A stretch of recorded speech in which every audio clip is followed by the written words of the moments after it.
사도행전 16장입니다.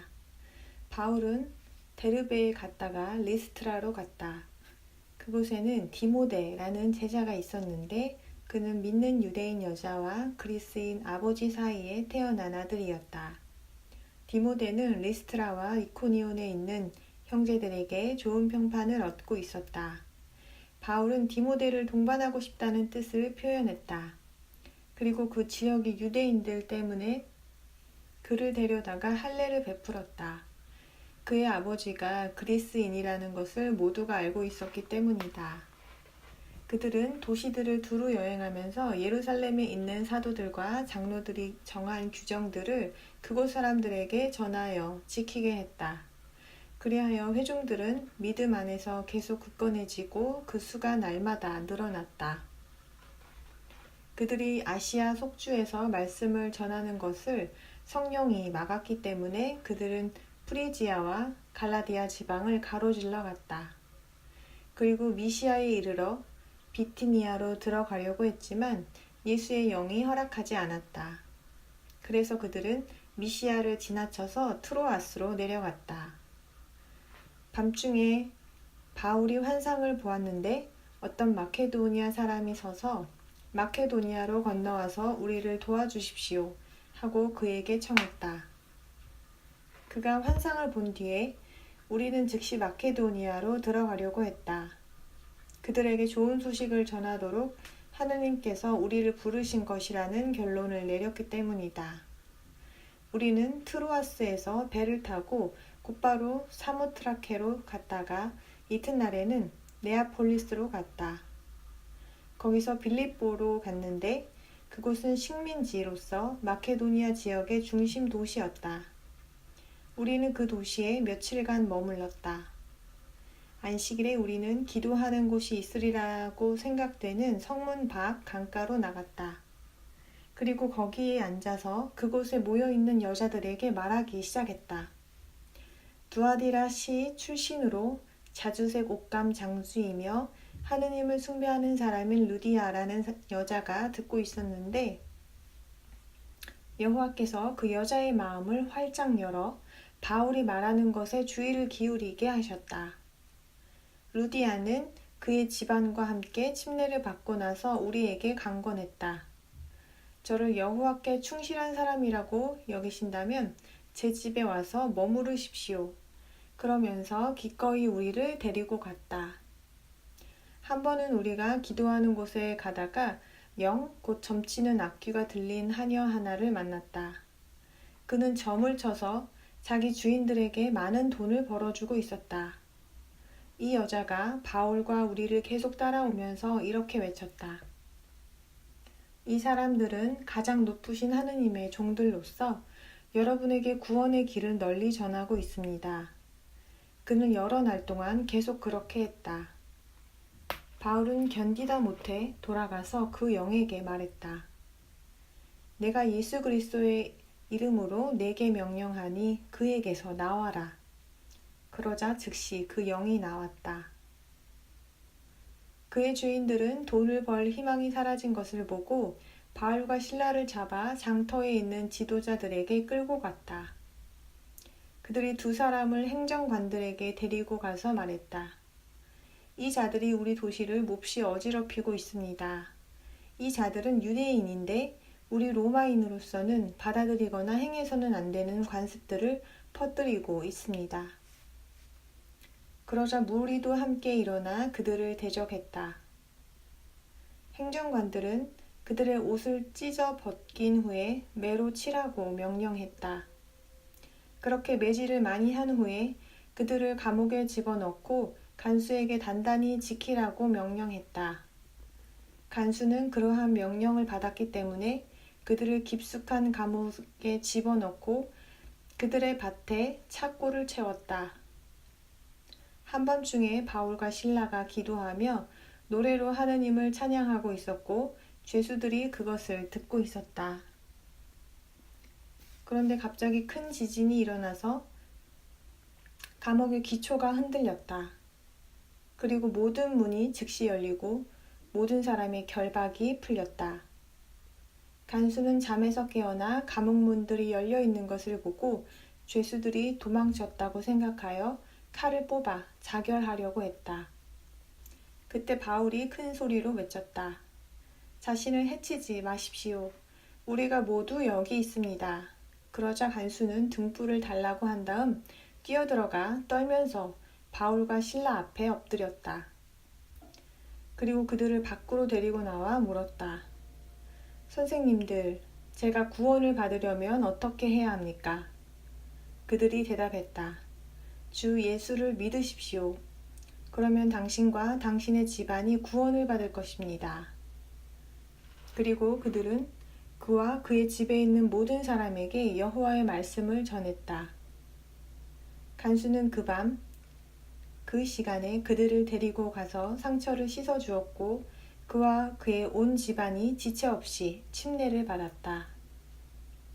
그리고 그들을 자기 집으로 데리고 가서 그들 앞에 식탁을 차리고 자기가 하느님을 믿게 된 것을 온 집안과 함께 크게 기뻐했다. 날이 밝자 행정관들은 수행원들을 파견하여 그 사람들을 놓아주어라 하고 말했다. 간수가 바울에게 그 말을 전했다. 행정관들이 사람들을 보내어 두 분을 놓아주라고 했습니다. 그러니 이제 나와서 평안히 가십시오. 그러자 바울이 그들에게 말했다. 우리가 로마인인데 유죄 판결도 내리지 않은 채 공개적으로 매질하여 감옥에 집어넣더니 이제는 슬그머니 내보내겠다는 것입니까? 절대로 안 됩니다. 그들이 직접 와서 우리를 데리고 나가라고 하십시오. 수행원들이 이 말을 행정관들에게 보고하자 행정관들은 그들이 로마인이라는 말을 듣고 두려워했다. 그래서 행정관들이 와서 간청하며 그들을 밖으로 데리고 나온 후에 그 도시를 떠나달라고 했다. 그들은 감옥에서 나와 루디아의 집으로 갔다.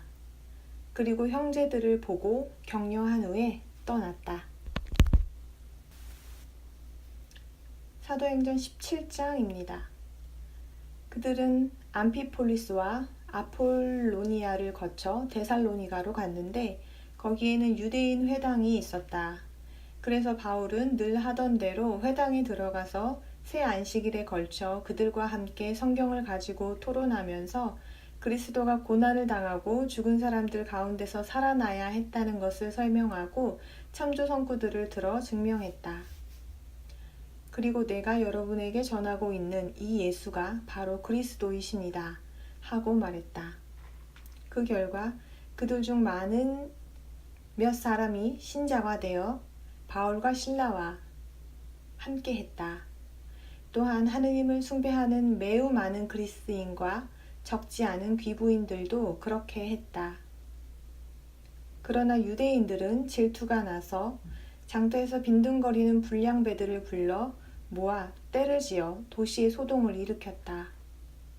그들은 야손의 집에 쳐들어가서 바울과 실라를 군중 앞으로 끌어내려고 했다. 그러나 그들은 찾아내지 못하자 야손과 몇몇 형제들을 도시 당국자들에게로 끌고 가서 외쳤다. 사람이 거주하는 땅을 뒤엎은 그 사람들이 여기에도 와 있는데 야손이 그들을 집으로 맞아들였습니다. 그 사람들은 모두 예수라는 다른 왕이 있다고 하면서 카이사르의 법령을 거슬러 행동합니다. 이 말을 듣고 군중과 도시 당국자들은 불안해했으며 야손과 그 밖의 사람들에게서 충분한 보증을 받은 뒤에 그들을 풀어주었다. 밤이 되자 형제들은 곧바로 바울과 실라를 베레아로 보냈다. 그들은 그곳에 도착하자 유대인의 회당에 들어갔다. 베레아에 있는 사람들은 데살로니가에 있는 사람들보다 더 고상해서 간절한 마음으로 말씀을 받아들이며 그것이 사실인지 알아보려고 날마다 성경을 주의 깊이 조사했다.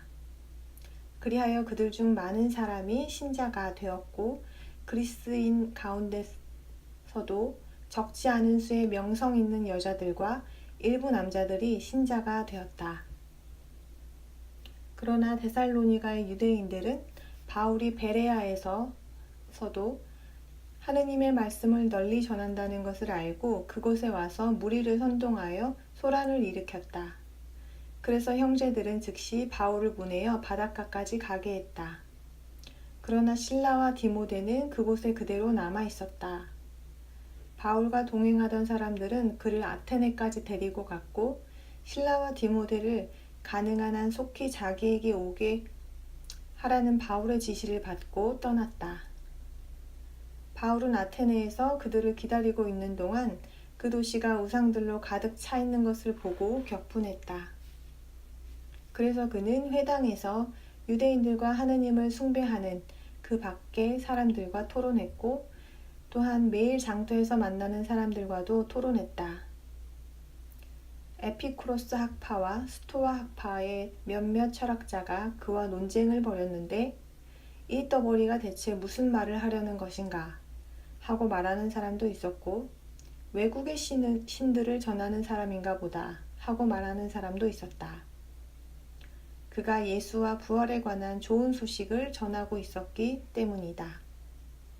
그들은 그를 잡아 아레오바고로 데리고 가서 물었다.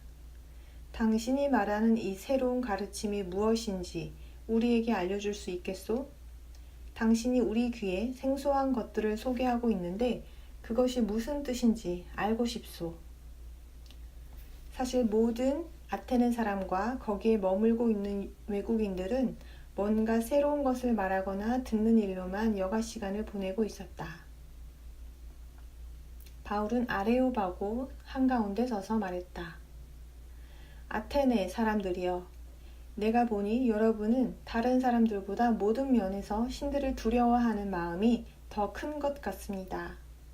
예를 들면 내가 지나가면서 여러분이 경배하는 대상들을 주의 깊이 관찰하다가 알지 못하는 신에게 라고 새겨진 제단도 보았습니다. 그러므로 여러분이 알지 못하고 숭배하는 그 대상을 내가 여러분에게 알려주려고 합니다. 세상과 그 안에 있는 모든 것을 만드신 하느님, 그분은 하늘과 땅의 주이심으로 손으로 만든 신전에 살지 않으십니다. 또한 무엇이 부족하기라도 한 것처럼 사람의 손으로 섬김을 받지도 않으십니다. 또한 자신이 모든 사람에게 생명과 호흡과 모든 것을 주시기 때문입니다. 그분은 한 사람에게서 모든 민족을 만드시어 온 땅 위에 살게 하시고 때를 정하고 사람들이 거주할 곳의 경계도 정하셨습니다. 그리하여 그들이 하느님을 찾도록 그분을 더듬어 찾으면 실제로 발견할 수 있도록 하셨습니다. 사실 그분은 우리 각자에게서 멀리 떨어져 계시지 않습니다. 우리는 그분으로 말미암아 생명을 가지게 되었고 움직이며 존재합니다. 여러분의 시인 가운데 몇 사람이 우리도 그의 자녀이다 라고 말하는 것과 같습니다. 이처럼 우리는 하느님의 자녀이므로 신성을 지닌 존재를 금이나 은이나 돌과 같다고, 사람의 기술과 고안으로 조각된 것과 같다고 생각해서는 안 됩니다. 사실 하느님께서는 그러한 무지의 시대를 눈감아 주셨지만 지금은 어디에서나 모든 사람에게 회개해야 한다고 말씀하고 계십니다. 그분은 자신이 임명하신 사람을 통해 사람이 거주하는 땅을 의로 심판하실 날을 정하셨고 그를 죽은 사람들 가운데서 부활시키심으로 모든 사람에게 보증을 주셨기 때문입니다. 그런데 죽은 사람의 부활에 관해 듣자 어떤 사람들은 비웃었고 어떤 사람들은 그에 관해서 당신의 말을 다시 듣겠습니다 하고 말했다. 그러자 바울은 그들에게서 떠났다. 그러나 몇몇 사람들은 그와 함께하여 신자가 되었다. 그 가운데는 아레오바고 법정의 재판관인 디오누시오와 다말이라는 여자와 그 밖에 다른 사람들도 있었다.